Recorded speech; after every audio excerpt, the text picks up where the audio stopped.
Today I want to start by asking you a question. It is a question that I ask myself almost on a daily basis. And that question is, who are you? What is your identity? When I think about myself, I ask myself, who am I? And what is my identity in terms of health and success and family and career? Who am I? Let me tell you a story. It's a story about two friends who were, I think the setting was, it was New Year's. It was New Year's, so it was sometime in January, and around that time, we as human beings, we make New Year's resolutions. Whether New Year's resolutions work or they don't work, that's a story for another time. But these two friends, they met and they sat down and they were talking about the things that they wanted to accomplish for the new year. And in the area of health, one friend said that I would like to be the fittest and the healthiest that I have ever been. The other friend thought for a minute and said, well, for me, I would like to lose 10 kilograms. Because I know if I lose 10 kilograms, then I will be happy. I will be physically and I'll be mentally happy. Of course, by hearing the story, you and I could quite easily come to a conclusion that the person who wanted to lose 10 kilograms is quite easily going to lose 10 kilograms because that's the easier goal to set. Why not set a goal like that? Because it's easy. We can lose 10 kilograms. As opposed to the person who's decided that, well, I want to be the fittest and healthiest that I've ever been. That goal includes a whole different set of problems on its own. So, to quickly sort of dissect the story, we have two goals. We have two desired changes. And although they may not seem that different on face value, in fact, when we take a closer look at it, you'll find that one goal is what is called an outcome goal, or an outcome change. One form of change is called an outcome change, and the other one is called an identity change. Now, if you ever get the chance to read the book called The Atomic Habit by James Clear, and I seriously encourage anybody who's watching the podcast to get your hand on a copy of that book. It is, let's just say, life-changing. In the book, the author spoke about changes, or the way we change our habits, and the reason why sometimes some of our changes don't stick. But he talked about identity change. So the person who wanted to be healthy and fit wanted to change the identity. I want to go from the person who ate what I want, never bothered about exercising, and I now want to be that person who is the fittest and the healthiest that they've ever been. On the other hand, the person who wants to lose 10 pounds, though that might be an easier goal, but that is what the author call an outcome change. So we're not doing any deep inner work, we're not changing an identity, we're just changing the outcome. So I want to lose 10 pounds. But I am still the person who eats what I want. I am still the person who doesn't bother about exercising. But I know I can go on a variety of diets that will cause me to lose 10 pounds. So today, we're going to be talking about habits. What is a habit? How do we change a habit? How do we implement routines that will help us get away from the habits that does not benefit us to developing the ones that serve us better?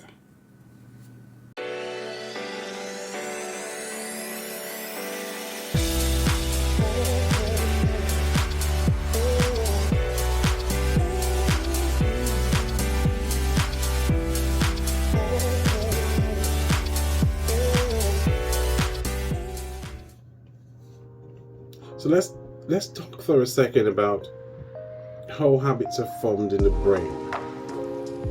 So research show that 95% of our thoughts and habits are unconscious programs, or our habits are automated. It means we're not even conscious about those thoughts and habits. So the first step to changing or to an identity change is to examine who you are, or to examine who I am. What is my values, or what are my values? What are my desires and interests and goals? And by starting the process of thinking about the thoughts that I have and the habits that I have, I decide who I want to be. Just by becoming aware of my thoughts, my habits, my routine, I can change who I am. I can change my identity. I can go from being that person who has been controlled on an automatic loop, who is not aware of their thoughts and their actions, because that's just who I am. It's a story we tell ourselves. So if you or I, by changing our identity, or you or I can change our identity by simply becoming conscious of our thoughts and our habits. And by doing so, we can take back control of our lives. So no longer are we living by an automated process. No longer are we allowing our brain to just loop things, and we're literally sleepwalking through our lives.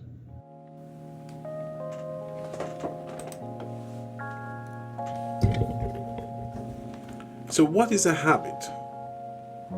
A habit is a repeated behavior or a pattern of action that a person engaged in regularly, and that after a period of time we tend to do it unconsciously. So habits develop through repetition, they become automatic, and they're very difficult to change. So which begs the question, why are they so difficult to change? If we can develop them, surely we can get rid of them, or we can remove the automatic nature of the habit, or can we just totally get rid of a habit altogether? There is a reason, according to James Clear, why we find habits so difficult to get rid of. And in the book Atomic Habits, he explains that there are two reasons why we find habits so difficult to get rid of. The first one is we try to change the wrong thing. So we try to change the outcome. That's what we get. And secondly, we try and change our habits in the wrong way. So first we try and change the wrong thing. So we try and change the outcome as opposed to trying to change. We try and change from out in as opposed to trying to change from in out, and then we try and change it the wrong way. So, for example, in the story earlier on, you had a classic example of the two ways that most of us try to change our habits. We try and change our habits by changing the outcome, so from outside in. So we go, I want to lose 10 kilograms. That's an outcome change. And the other person went, I want to change who I am. I want to be that person who identifies as someone who is healthy and who is fit. That's an in-out change. That's a shift in identity. That, according to Dr. Joe Dispenza, is going from living by a record of our past to living by a version of our future. Who do I identify as? What do or where do or how do I see myself as in the future, as opposed to me living on a continuous loop of automatic thoughts and unconscious habits. So for a change in habits to be permanent, we should implement a change on the inside. We should implement an identity change. That's where we look at who I am. Who am I, sorry? And then we put the routines in place that will create the habits that will cause you or I, to get the outcome that we want. So in the example, if we put the two examples together, we go, I want to be a healthy and fit person. Part of that is me losing 10 kilograms. So I am a healthy, fit person. I will put the routines in place that over time will develop into a new habit of eating right, of exercising, of being conscious of my mental and physical health. And as a result of that, I will be able to lose 10 kilograms, but not just lose 10 kilograms. I will then be able to keep those 10 kilograms off because I have totally shifted the way I think, the way I see things. Matter of fact, I have changed who I am. So the next question is can we change an existing habit? Can we change an existing habit, or should we try and replace it with one that's more beneficial?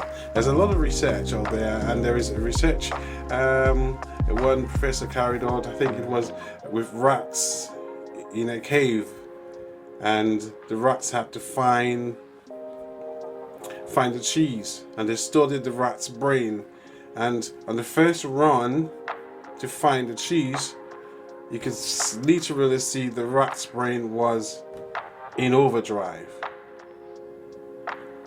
But the moment the rat found the cheese, when the experiment was restarted, you could see a reduced inactivity of the rat's brain, because what was happening is the brain was now looping the behavior of finding the cheese. That was becoming automatic and was requiring less brain power. So that's how our habits are formed, and that's how our habits become automatic. Now, once that habit is formed,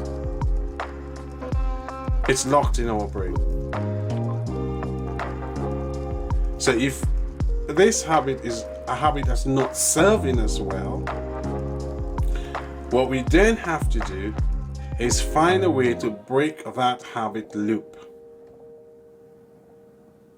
And then we can replace it with a habit that's more beneficial to us. And thereby we will make it less automated. Because we want the habits that are beneficial to us to become automated, and we want those are not beneficial to us, we want to lose the automated process. So let's look for a second at how a habit is formed. And if we know how a habit is formed, then we can understand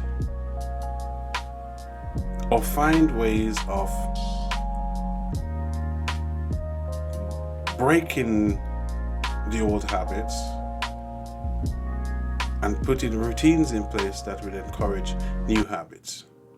Now, the traditional explanation for the way a habit is formed in our brain is a 3-stage habit loop. That's a cue, a routine, and a reward.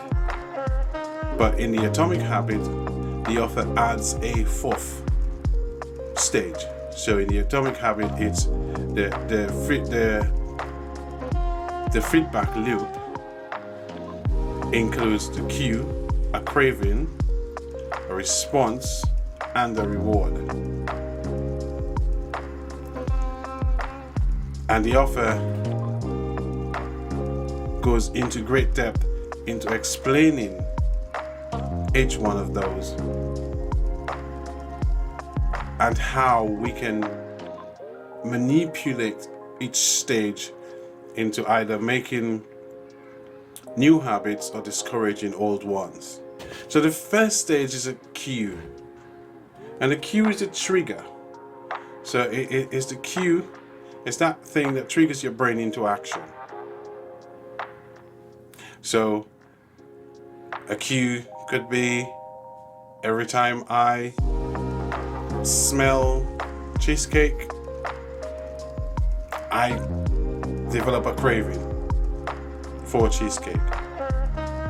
Or a cue could be I put my clothes out the night before for me to go and work out in the morning. So the cue is the thing that tells us, well, there is a possible reward here. The only thing is, depending on the activity or depending on the behavior, the reward might be instantaneous. So what we find is a lot of habits that are not beneficial to us, the rewards are instantaneous. So we're on our phone and the notification bell goes off, ding. Our brain, that's the cue which tells our brain there's a possible reward here, which is a dopamine hit. If we check our messages, we get a like, or we see a like, or we see a video that makes us smile, and we get a hit of dopamine, and that's the reward. On the flip side, for the habits that are more beneficial, the rewards are not always so instantaneous. Sometimes the rewards take time. Sometimes, like exercise. You go out today, you exercise for an hour, you don't feel any rewards. You can exercise for 9 hours and there won't be any rewards. But if you go out for half an hour every day and exercise consistently, then over time you will reap that reward of feeling healthier, being fitter, and becoming more and more in shape. So how do you trick your brain? How do you work around this? How do you find ways to reward yourself for doing an activity that you know that the actual reward is over on the other side? So we do things like, so if we're talking about exercising, you find ways to reward yourself. I got up, I exercised, I came home, I had a really good shower or a really cold bath. I felt really, really good. That was my reward. Or I've exercised for the week. That's more than most people will do in a year. Or I can take pride in doing something that's really, really, really tough, really difficult. And that's a reward in itself. Even waking up at 4 o'clock or 5 o'clock in the morning. When you're up at 4 or 5 o'clock in the morning, you can reward yourself by thinking, I am owning the day. By taking control of my morning. And how many persons on the planet can say that? but I am up. And before most people or most of my friends and colleagues have gotten up, I've already done more than they would have done in 2 weeks. The cue leads to the next stage, which is a craving. So in the cheesecake analogy, the cue is the smell or the sight of cheesecake, and then I start craving for cheesecake. That becomes the motivational force that makes me want to go and get cheesecake. That becomes that thing that drives me, or the so-called hunger, or if for people who smoke, that becomes the nicotine itch. That's the craving. That drives you to actually go to the next stage, which is the response stage in the case of the atomic habit. In the case of the traditional feedback loop, you now go straight to getting the reward. So the cue is the thing that tells you that, hey, there's a possible reward here. That leads to the craving, which is the motivational force, the driving force that propels you into finding or doing that activity that will lead to the last stage, which is the reward.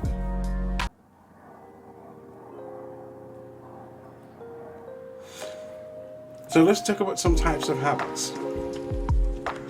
What are the common types of habits? Because habits have a significant impact on our daily lives, both the positive and negative habits, or we can say both habits that serve us well and habits that do not serve us well. You can say they're good and they're bad habits. There are some people who argue that there are no good or no bad habits. In NLP, there is a presupposition that says that every time we make a decision based on the information that we have, which is the best decision that we could have made at the time. So any behaviors that we display were supposed to be beneficial to us. So there is an argument that goes, there is no good and bad habits. They are just habits that serve us well and habits that doesn't serve us well. They're productivity habits that can help us become more productive and more efficient in our lives. So we put routines in place to manage our time, to track our time, manage our time, or to track our money, manage our money. Those habits will help us live more productive and more fulfilled lives. We have relationship habits. So we build habits in a relationship, whether it's a friendship or whether it's a romantic relationship, whether it's a parent-child relationship, that help us to listen better, help us to communicate better, help us to show empathy. So there are all kinds of habits. But because they play such a significant part in our lives, don't you think that it is a very dangerous game not to be conscious of your habits, but to have your habits running on an automated loop to the point where you don't even know what your habits are? I think it's time that you and I have a look or become more conscious of our thoughts, become more aware of our habits, look at our identity, and set some goals, and put small, smart steps, take small, smart actions, or gentle changes, make gentle changes that will become permanent changes, according to James Clear. The principle of 1% improvement is perfect here,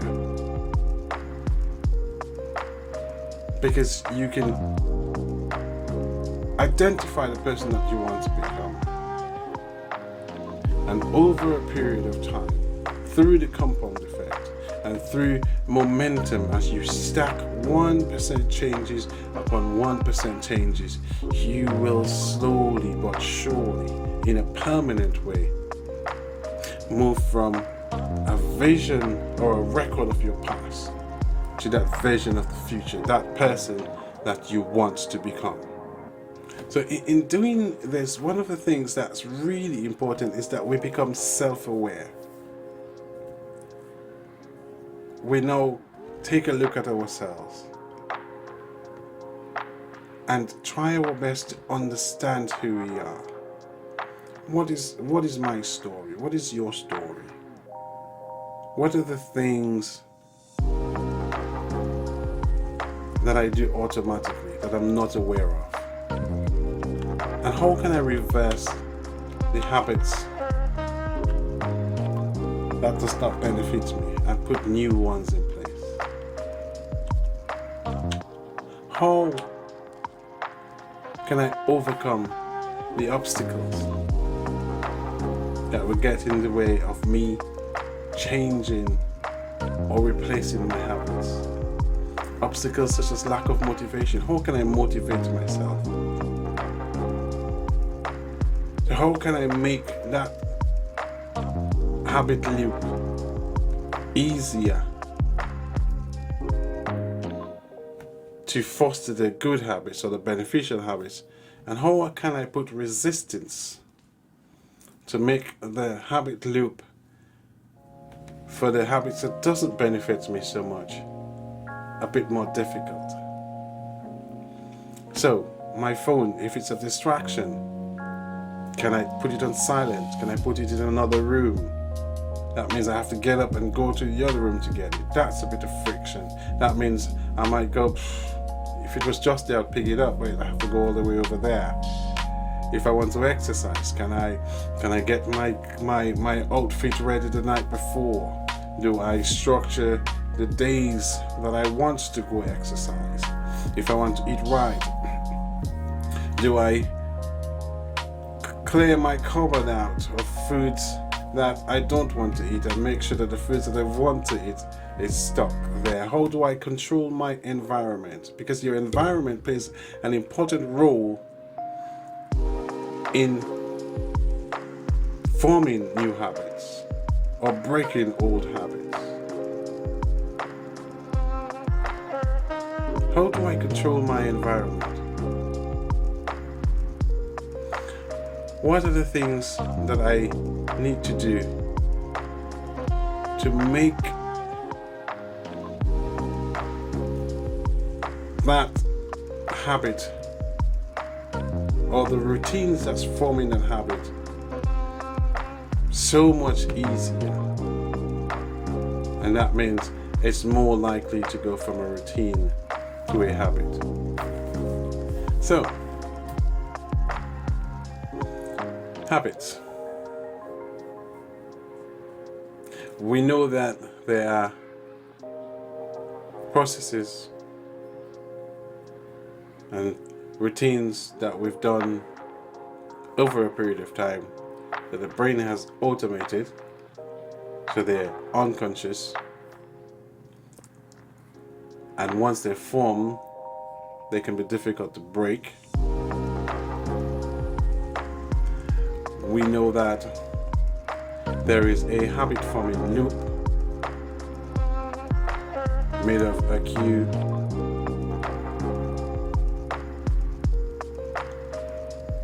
a craving, and a reward. We know that there are things that we can do to affect that habit forming loop in a positive or a negative way. So we can use it to break old habits, and we can also use it to form new habits.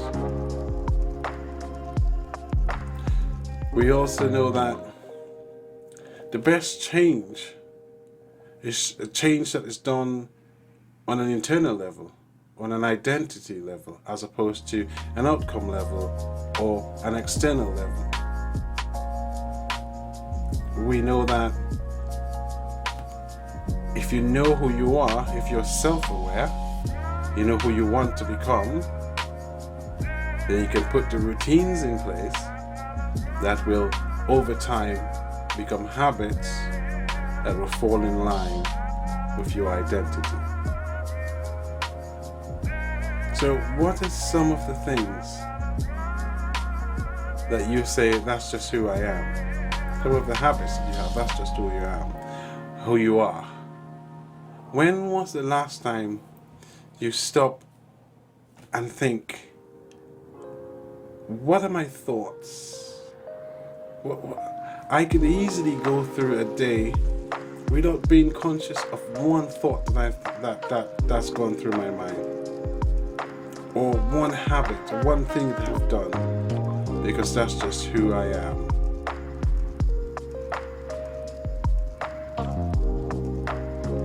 So I challenge you over the next week, coming weeks, coming months, to become more self-conscious, more self-aware of your habits and your thoughts, and to try to undergo an identity shift that will allow you to put new routines in place,